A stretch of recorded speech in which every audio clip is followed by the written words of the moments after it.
Hey, what's up, guys? Whoever's joined, we're just waiting for Rohan to join. I've sent him an invite. Welcome to Spotify. It is the first interview that we're doing, which is going to be in a series of interviews and a series of different sports related content. I'm just waiting for Rohan to join. Oh, there he is. There he is wearing his Red Devils t shirt. What's up, Rohan? What's going on? All good, PG. What's happening? All good, all good. Welcome. So Spotify is obviously something that I'm starting with to do online sports content and Instagram. And I said there's no better person to grace my presence than Rohan Gavaskar as my first interview. That's why I love you. You call it as you see it. Exactly, Because also, exactly. it must be really busy. No time to have a shave, nothing. Just you're Listen, really this is busy my with. look. This is your look. Oh, sorry, my bad. This This is your is look. my look. Oh, This I is thought my it was just look. like you've So, been so oh, do busy. I look looking too scrappy? Looking too scrappy? Should I trim it for No, the next one? you're always dapper. Always. I knew. Thanks, thanks. It's always dapper. I would have said the same for you, No, but but I but I don't. just said you already. No, you can't because I already said you call it as you see it. So you can't say the same thing. If Yeah, you I call can't. it I as you can't. I see don't it, like to yeah, lie. I don't yeah, like to you lie. shouldn't. So let me ask you. I'm going to start with the topic. I know you've been suffering with serious, depression issues and serious problems with Manchester United. So before we even get to any cricket, let me ask you. I hope you're well. All okay? Yeah, managing. We getting a new, hopefully a new coach, new manager soon. I saw they just But appointed someone. They just appointed someone for the interim. no, they haven't yet. I But did I just go blank at the moment? Did I just go You dark? did, but you're back on. You're back on. Yeah. Yeah, I don't know why that's happening. Yeah, but it finally looks like they've got a plan in place now. They're getting an interim, and I think they've got a. The United board has a couple of managers in mind who I don't think they can get right now. So they're waiting till the summer. So they're not making any hasty appointments right now. So I think it's But good. you're happy. It's But a you're happy with the firing. You're happy with the firing. Well, I'm not happy. I can't say I'm happy with Ole getting sacked because I really, really want him to do well. I think what Ole has done for the club over the last 3 years, when he came in, the club was in turmoil. It was an absolute mess. The fact that he As got a opposed to second, now. yeah, now is a much better place. The club's in a much better place, a happier place. It's a happier place than what it was 3 years ago, 4 years ago, whenever Ole did come in. Yeah. Let me just put it this way: after Sir Alex Ferguson, Ole is the fourth manager to be sacked. I was happy to see the previous three managers go. It was a sense of relief. When Ole is gone, there's a sense of sadness that he's left. Yes, he had to go because he had taken the club as far as he could. I don't think he was probably well equipped at this point of time to take United to a league title or a Champions League title. He may get there at some point, but at this point, with his managerial in his managerial career and with his inexperience that he has, I don't think he was the right man. But he's done a hell of a lot for the club. He's got the club to be as Gary Neville said, he's put some soul back into the club, and I completely agree with that. So you're bullish on the future because I mean I've had teams that have sucked for many years, right? So I mean I kind of know that feeling. So are you I bullish now? Is well, I mean, they've got a bunch of players. They've got a bunch of really good players, really talented players. I think if you get the right coach in and you get the right system in place, I think over the next couple of years, something could definitely happen because they've got the players, they've got the quality. I think if you spoke to I mean, let me just put it this way: if that Pep Guardiola, Jurgen Klopp managing this bunch of players, you'd be right up there, or even Thomas Tuchel, you'd be right up there competing with the best. So I think if you get the right manager in, uh, and I gotta love the sports fans. Listen, we've got the talent, we've got the thing, no, but but we just need this. No, but I understand what you're saying. It's it, true. I guess what you're saying. Yeah, it is what fine. it is. I mean, this isn't some blind sports fan in me saying, "Oh, we've got the players." I mean, look at the players. I mean, uh, we've got Jadon Sancho who's coming for 73 million. We've got Ronaldo who's still banging in goals. We've got Bruno Fernandes who's been outstanding. Yes, defense is a little bit leaky, but I mean that's an area that needs to be strengthened. The middle of the park needs to be strengthened, but otherwise there's certain areas of the team that need to be strengthened. But otherwise, if you look at the players, the squad that's there, it's a You're really good fine. squad. Yeah. Good. So I mean, it's good to see you're not that depressed, right? Because No, no, no. I've seen United fans in the last few weeks that have just, especially after the Liverpool game. So let's move on. So I want to ask you something now. Your second stint after cricket has been on commentary, right? So put us behind the scenes of the like what goes on. What do you guys do when you're not on the air? Who are the fun guys to do with? Give us some behind the scenes stories Well, so that you don't have to censor it. Also, you can just go. This is online. You can. This is not this is television. online, huh? This is not television. All right. Yeah. I can use the F word. Yeah, go for it, man. Go for it. Yeah, but I need to make sure my kids aren't watching, because if my kids are watching, then the F word might be a bit of a problem. Okay, but so, no, so no. But you know what it is? I mean, when you're commentating on a game of cricket, when you're off air, when you're not working, you've still got to watch the game, because there might be something that's happened in that passage of play, that period of play, which when you're not on air, that you might want to bring up, or which might be relevant when you come back on air for your next stint.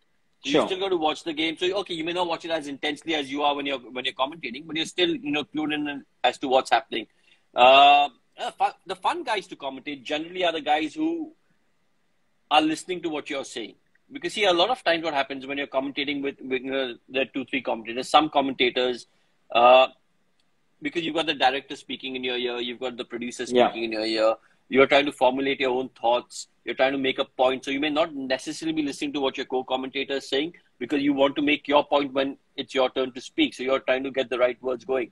So the fun commentators and the good commentators to work with are the ones who are listening to what you're saying and can you can have a conversation with them. You can sort of play off each other. You've cracked a joke. Your co-commentator understands the pun you've made, understands the joke you've made, and from there. So who are the good guys for that? Well, I mean, I've really enjoyed in the domestic circuit. I've really enjoyed commentating. With Amol Muzumdar, Vivek Razdan. It was great fun. The late VB Chandrasekhar was another. And the domestic circuit, Simon Dool, Pommy Mavangwa. It's been great, working with them. Simply because, like I said, they get your jokes, you get their jokes. Let me ask you about the sense of humor part, because I know you outside of this little Instagram live we're doing, and I know you as a guy with a good sense of humor. Not a great sense of humor, but a good sense of humor. but I've heard with the world the way it, no, I would even give it an A-, man. Don't sell yourself short. A-, not bad. But let me ask you, because the world is so damn sensitive right now that anything you say is going to offend someone or the other, right? So how do you? And I know there have been incidents. How do you manage that, and how do you control yourself? I think. And have you ever screwed up? Fortunately not. Up until now, but no, but like you said, the world's really sensitive now, and who knows, a screw up could be around the corner, because so many times what's funny off air is not really funny on air. It is funny on air, but there'll be some people that don't. Yeah, no, and look, there's a real thin line between banter and being obnoxious, or making fun of someone. It's a very thin line, so you've got to be careful not to cross that line. But it happens, sometimes you may just say something inadvertently, not realizing the larger ramification of, what that line could be, or what that sentence could be. You might think it's funny in your head, but it might not really be funny, to everyone else. So you've got to be a little careful about, sense of humor in that sense. As to because today you could just lose your job. It's not even an apology. It's not even going to help. You could just suddenly you're banned for a long time. No, you're absolutely. I mean, and see, that's the other thing, right? While commentating, it's just not what you say on air. You've got to be really careful, because between overs, you think you may be off air, and that might be a safe space to, crack a joke or whatever. But sometimes, your voice leaks on the mic, and it can be transmitted, and people can hear what you're saying. And that could cost you your job. That could, have larger ramifications. So you've got to be really careful of. My wife just joined, so I've got to make sure that I say. Yeah, I saw her in there. Hi, yeah. So I've got to make sure that I don't cuss anymore. Yeah, so we'll stop. Yeah, and stop talking about all those tours of yours, huh? End of the live session now, PG. End of the live session. No, but like I was saying, so you've got to be really careful with what you say. Even off air, even when you think you're not commentating, in that commentary box, whenever there's a mic, you've got to be really careful. You've got to be on your guard. You've got to make sure that have fun, but nothing that you say, or no, no jokes that you crack are offensive. Yeah, yeah. Okay, so I just have one. Let's talk about your son for a second, because you and your son actually launched a show online No, we didn't called launch a show. We were just you were fiddle fooling partying. around. Yeah, it was lockdown, COVID time. We just thought it would be a fun thing to do. So it wasn't really a show. We were just like messing about Fooling with each around. other. Okay. Yeah, yeah. Is he into cricket at all, or he's gone the football Absolutely way? not. No, he's gone the football Absolutely way. not. Absolutely not. And I'm to blame for that. Simply because I watch so much cricket generally when I'm working that when I'm at home, I don't watch cricket. I watch football. And if Right. I'm watching football at home, where is he going to get the interest to watch cricket from? Because, he's watching football with me. Now, if I was watching cricket at home, I think probably that may have sparked his interest. It may not have. So basically, you have deprived us of another Gavaskar by screwing up, basically. Basically. Yeah, thanks. But, thanks but I think this younger Gavaskar, he might entertain you all with his shows. With his shows and his music. No, he was very good. He was very with good. his shows Especially, and I his love that music. I episode think that where you quoted Varun Aaron, and he's like, "How do you know Varun Aaron?" And you said, "You know what? I did play cricket at some point." Yeah, I know. I think. See, the thing is, he's obviously not seen me play cricket. I mean, since he was born, I retired really early, so he's not really seen me. He knows I played cricket, but he hasn't seen me play cricket. So, Yeah. it's like there's a different connect. Yeah, yeah. There's a different connect. So for him to sort of know that I knew Varun or other cricketers. I guess he was just a little stumped by it. Yeah. Okay. So Rohan, let me try and stump you now a little bit. Okay. I've got a quiz for you. And it's 5 questions. These are all subjects that you should know, right? So if you don't know, you should be pretty damn embarrassed. I don't embarrass. I am putting you on the spot. I've put on so much weight that I'm so thick-skinned now that I don't embarrass you. Okay. So the first question, let's see how you do out of 5. Okay. All right. Identify. Hold on. Yeah. Is there a prize? Yeah. Am I putting in this effort for a prize? Sure. Or am I just putting this effort for... No, so let's have a wager. Right? No wager. I don't lose anything. I just win something. Okay, so if you get above a 3, so if you get 4 out of 5... No, if I get 3 out of 5. 3 out of 5. Listen, man, some of these are just so easy. 3 out of 5, and you get a dinner at the place of your choice. How's that? All right, brilliant. Done. Okay. First question. Yeah. Identify this cricketer. Yeah. Okay.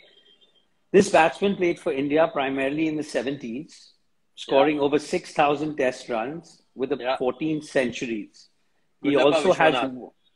Yeah, see, I shouldn't have asked you about your family members. It's just lame. But yeah, okay. So G.R. Vishwanath is the first one. Okay. See, there two of these are very easy. The next one's also easy. Okay. Wasabi, here we come. Yeah. Wayne Rooney holds the record for the most number of goals for Man U with 253. Which Man U legend is number 2 on the list? Sir Bobby Charlton. See, I knew that was just too easy. Okay, fine. Now I'm going to ask you. All right, now one more. Please. One more. I'm ending this live to call Wasabi. Just straight book a table? Just straight book a table. Yeah. Okay, so this is, again, I'm asking you a question. Now, this is a family member question again. Your dad, the legendary Sunil Gavaskar, obviously, played the lead role in a Marathi film in 1980. What is the name of the film? Premachi Savli. I'm not going to give it to you because it's Savli Premachi. So sorry. It's the same thing. That's bullshit. It's unacceptable. It's Google's wrong. It's Premachi Savli because I've got the VCR with me. Google's wrong. You obviously Googled this. Google is wrong. Google's wrong. Google's wrong. It's Savli Premachi. Google's wrong. Trust me. You don't get that Google's point. Wrong. So you are sorry. I'm going by the judge's ruling is all right. Let's go to question number 4. Okay, question number 4. Let's see. You should know this one as well. The most winning manager at Man U by winning percentage okay, of games managed, and I'm taking obviously managers who manage 100 games or more, right, is Alex Ferguson at 59.67%. Who's the manager with the second highest win percentage? Mourinho. I swear to God, there's no way I thought you'd get that. There is no way I thought you would get that just because I know you were happy when Mourinho was fired. Jeez. Yeah, I was happy when All he right, was so you fired, won your but dinner. yeah, You won I your won dinner. my dinner. Brilliant. That's right. all. Yeah, even though it's 4-on-4 and you sort of knocked off Sabli No, it's 3 out of 4. Yeah. It's 3 out of 4. Okay. The next question. Last one. You've already won the dinner, but we'll do the last one anyway. Okay, just for fun. Your dad has scored 34 test centuries. How many of these centuries did he score when he did not open the batting? Well, I know 236 was when he didn't open the batting. So that's correct. That's 33. That is correct. 236 was without opening batting. He came in at number 4. That's right. Yeah, but the score was still 0. I don't know about that, but maybe. Yeah, the score was still 0. I think he came out to bat when the score was 0, and Will Richards said, "Doesn't matter what number you bat, the score will still be 0 when you come out." Okay. That was the thing. Okay. I'm going to go with. This is a educated guess, and I'm going to go with 31. So 3 without opening the batting. Yeah. Only 1 without opening the batting. Only 1 without opening the batting. Only 1 without. And I'm not talking about 1 or 2. Like 1 or 2 is a position is still opening the batting. Yeah. So the only time, and it's ironic because it's his highest score. It's his highest score. So that's it. Finally got you on one question or two questions. Just goes to show how easy it is to not open the batting. I mean, imagine if your highest score is towards the end of your career. And the greatest opener ever in Test cricket. Yeah. Towards the end of your career, not opening the batting. If that's your highest score, just goes to show how tough it is to open the batting. I mean, open the batting. Yeah. So so you won the dinner. You get your dinner. I won the dinner. But I just want to point out won the dinner. But I just want to point out one thing, that the 2 questions you got wrong were about your dad. So I think it's time. I mean, I think it's time. It's a good thing. It's a good thing he's not watching this. Otherwise, I'd be off the inheritance list. Basically, I think that's shameful. Okay, so before we get to wrap up, I just have some rapid fire questions that just shoot out whatever answer that comes out. Okay, so if you were to choose one batsman to bat for your life, you can't choose a family member. Who would it be? Sachin Tendulkar. Okay. Favorite Manchester United player of all time? Ooh, that's tough. I can't pick one, but I mean, I can't pick one. All right, give me a couple. Give me a couple if you want. Rooney, Ronaldo, Keane, Bobby Charlton, George Best. I mean, there's just too many. I can't pick one. But here's the funny thing, right? Like for me, Ronaldo would be in my all-time top 3, top 5 United players. But in this current team, he's not my favorite United player. In this current team, my favorite United player is Cavani. So it's crazy. Cavani would not be in my top 20 all-time United players, but in this current team, he's my favorite. I can't explain your favorite? It. Yeah, I can't explain it, but it's just one of those things of timing. Depends on the time. Yeah. Okay. Now, Man United winning the treble. Yeah. Or India winning the next ODI World Cup? Ooh. I know the answer. But better hedge yourself, my friend. Yeah. Ooh, sorry, what was the question again? Man United, you know the question. Just buying time. Man United winning the treble or India winning the next ODI World Cup? Well, I'd go for Man United winning the double and India winning the World Cup. Forget the treble. We'll take the Champions League and the league and United win and India winning question. India winning the World Cup. That wasn't the question. You can't just adjust the question the way you want, but I'll let you off the hook. I'll let you off the hook on that one. Okay. Best live sports event you ever attended? And one that you'd want to go to that you haven't been to. The best... as in where you attended in the stadium. Champions League final when United won in Moscow. Without doubt, the best sporting experience that I've had. Okay. And one event that you haven't been to that you'd like to go to?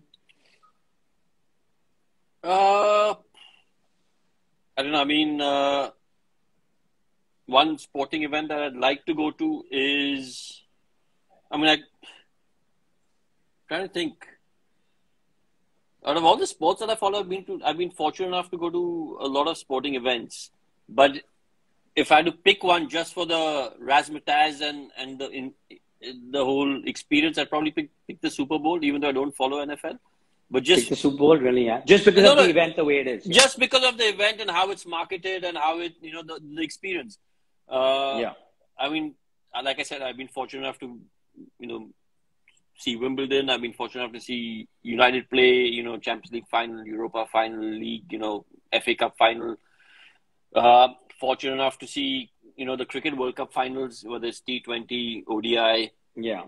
So in that sense, So from it's the actually sports, more now situational where if yeah, Andy is so playing a from the particular thing or sports, India is yeah, playing a particular absolutely, thing. Yeah. absolutely. From the Yeah. sports Got that I it. Got it. follow, from the sports that I follow passionately, Yeah. I've been lucky enough to sort of witness a lot of events. But Witness everything. Got it. yeah, Got it. Okay. Best sledge, or should I say banter story that you know of, or a good one? uh, best sledge, uh, you know, Traveler Mounds just joined. He was pretty good at having a word or two on the field. Hi Ajay, he was fantastic. He always had his wits about him. Uh, I remember one game, the other trophy game, and let me just tell you a story about Ajay. He was captaining North Zone, and I was, obviously batting for East, and we were struggling, and the team was struggling. I was still at the crease. I was batting on 30, 35, or something like that.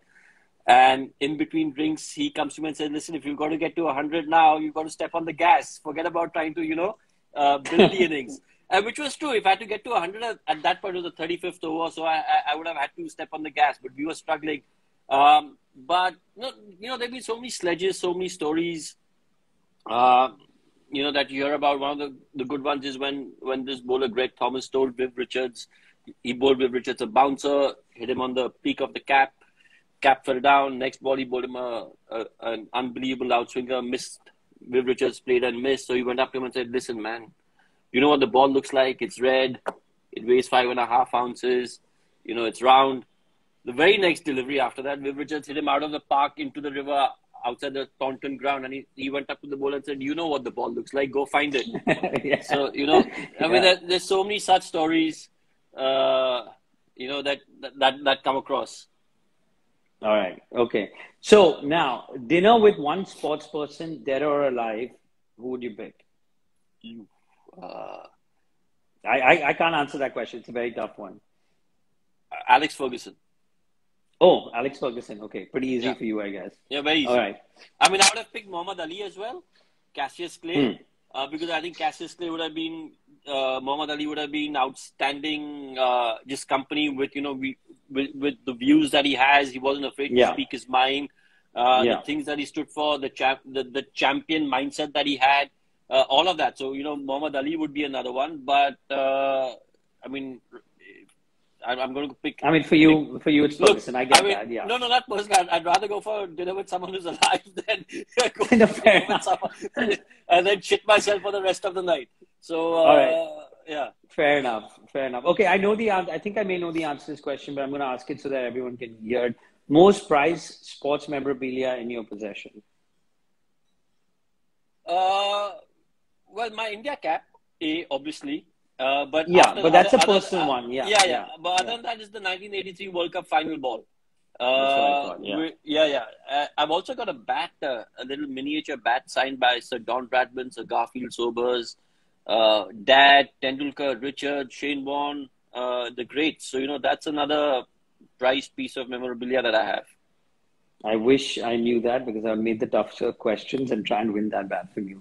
Okay, last question. If you were not a cricketer and a commentator, what would you be? Please don't say footballer because we don't know if you would have made it in the Man U No, squad. So what? I definitely would not have been a footballer. And this is what I keep telling people, right? A lot of people, I get so many people coming up to me and say, "Oh, I used to play, I played for school, I played cricket for college, and I was really good. I played football for school. I scored 5 goals in a match, but I know for sure that I would have made it as a footballer because there's only a certain amount of skill set where your skill set can take you to. And, you know, that was where my footballing skill set took me to. And for a lot of people who, I mean, I'm polite to them and say, yes, whatever. But in my head, I'm thinking, you know, that was your level. Everyone reaches their level. I mean, yes, there are a few cases where, you know, you think, okay, but those are a handful of cases where you feel that they could have gone on to play a lot more, but they didn't.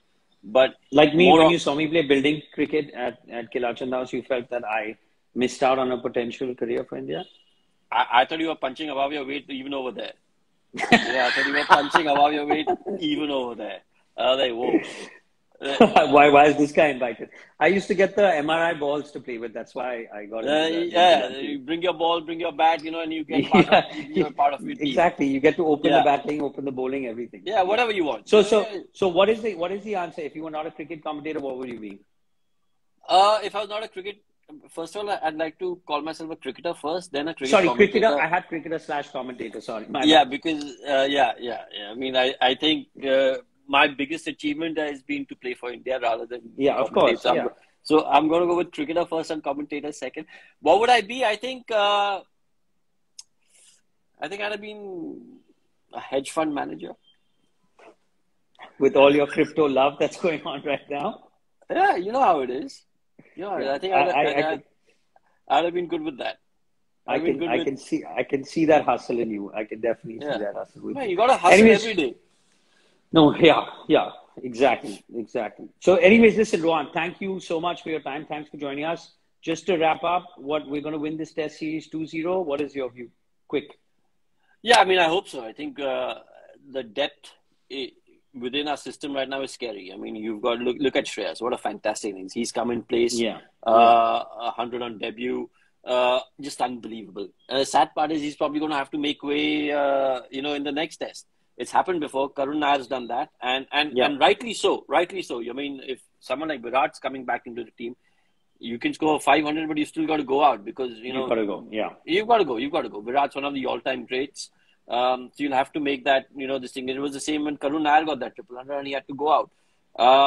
That's just, unfortunately part and parcel of the game. But just goes to show the depth we have in our system right now, in our country right now. So, 2-0. I'd be surprised if we don't win 2-0. All right. Okay. Anyways, thanks for joining us, Rohan. It was a pleasure talking to you as always. The pleasure is going to be when we go to Wasabi now. I'm going to pay that big bill now. Right. Fine. We'll fix it up. Some 18-year-old single malts I'm going to... No. Listen, alcohol is not included. No, alcohol. I'm going all out? To the wall over here. All out. All right. All in. Yeah, I'll meet you there directly. Yeah, if I'm late, just don't worry. Just keep ordering. Just keep ordering and we'll see you later. Yeah. All right. Okay, bye, buddy. All right. Thanks for having me. Thanks. See ya. Bye.